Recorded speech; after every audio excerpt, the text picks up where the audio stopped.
Jedna z najväčších krajín sa roztrhne na dve polovice. To, čo sa deje s kontinentom, vedcov šokuje. Odborníci sa dlhé 10 ročia snažia prísť na to, akým spôsobom tento geologický zázrak vznikol. Výsledky poslednej štúdie dnes naznačujú, že India, 7. najväčšia krajina na svete, sa v dôsledku procesu zodpovednému za vznik pohoria mohla v jednom bode rozdeliť na dve časti. V takom prípade by sa z obrovskej krajiny stali dve časti, pričom každá z nich by mala veľkosť dnešného Mongolska. O správe informoval portál Popular Mechanics. Geografický zázrak s názvom Himaláje vznikol v období približne pred viac ako 50 miliónmi rokov. Za ich vznik je zodpovedná indická kontinentálna platňa, ktorá počas geologickej epochy eocénu narazila do eurázijskej dosky. Samotná platňa, na ktorej krajina leží, bola teda pred nárazom ostrov. Práve počas nárazu malo vzniknúť najvyššie a najmajestátnejšie pohorie na svete.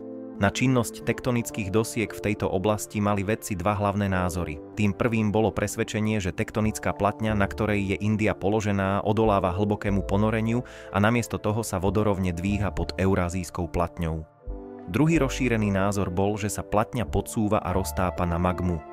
V štúdii tým vedcov starostlivo zvážil rozšírené názory svojich kolegov.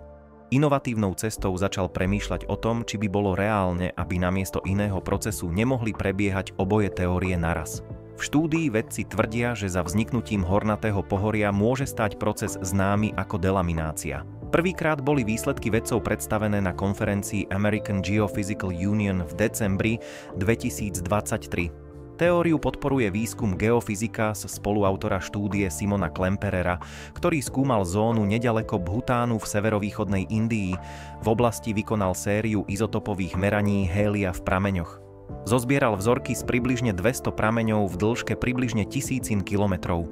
Vďaka analýze vedci zistili, že úroveň hélia je vyššia v oblasti južného Tibetu v porovnaní so severom. Podľa množstva hélia a vlastného výskumu objavy teda naznačujú, že indická tektonická platňa sa pod tibetskou náhornou plošinou rozdeľuje na dve časti. Horná časť platne sa počas pohybu trie pozdĺž eurázijskej dosky, zatiaľ čo spodná časť subdukuje do plášťa. Objavili totiž ostrú líniu, kde sa horniny plášťa stretávali s horninami kôry. Vedci ďalej využili trojrozmerný prijímač S-vln na to, aby analyzovali indickú platňu.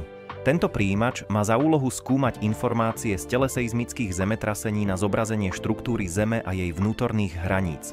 Namiesto toho, aby sa indická kontinentálna platňa lámala vertikálne, ako napríklad východná Afrika, mohla by sa teda podľa nich nakláňať horizontálne a rozdeľovať sa na dve vrstvy s hrúbkou asi 100 kilometrov.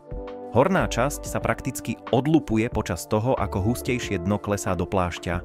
Pre portál Science sa vyjadril k objavu Douwe van Hinsbergen, geológ a tektonik, ktorý pôsobí na univerzite v Utrechte. Nevedeli sme, že kontinenty sa môžu takto správať. A to je pre vedu o pevnej Zemi dosť zásadné, povedal.